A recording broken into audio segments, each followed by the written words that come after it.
starting with that strategy, a few different objectives around it, and as we've heard this morning, it's all about reducing the stigma around mental health, getting people talking about it. We're trying to be bold. We want to be leading in our sector around this. It's important to us to make sure that we've signposted the support that's available to people in the organisation around mental health, so people know where they can go to talk. We use diversity network groups, which I'll tell you about, and we're using them as an entree into mental health issues and a support network too.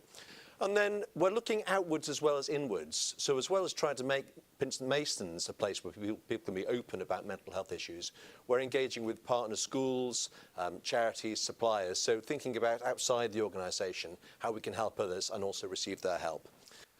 In advance of the strategy launch, we have developed a network of mental health champions. Our mental health champions are people who signpost where the support is. Michaela talked about Bupa. Yes, we have similar providers providing expert service. So the mental health champions are pointing people to the experts. They're pointing to people in HR. They're pointing to people in Unum or other suppliers. They're a listening voice. They're a positive presence.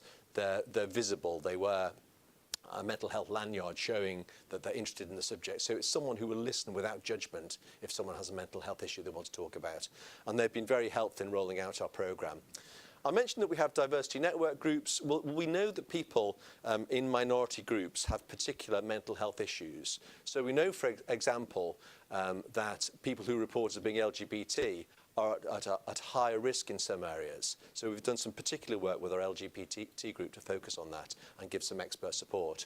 Through our family group, we've focused on how can we help those people at Pinsent Masons who are parents or carers, how can we help them develop the mental health of their children. So we have a number of partner schools, and we ran an event a fortnight ago called an Inclusive Schools Conference at Pinsent Masons in London, and we had schools, our partner schools from Birmingham, from Belfast, from Leeds and from London come in, and we helped the teachers there. We brought in some experts, and we helped the teachers think about how they can create a mentally healthy environment in their schools. So then we come to This Is Me. We formed a core committee working with clients and suppliers.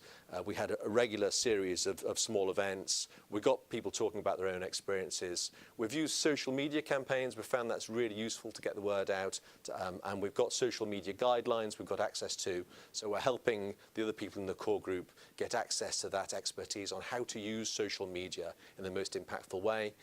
Perhaps the single most useful thing I think we've done as part of This Is Me is a searingly honest film that we've created with some of our leaders.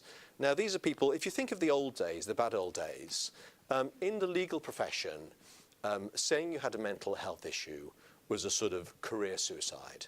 You were showing that you weren't robust, you were showing that you weren't resilient, you were showing that you had a fatal weakness, you were showing that perhaps you weren't suitable to be promoted to partnership and a senior leadership position.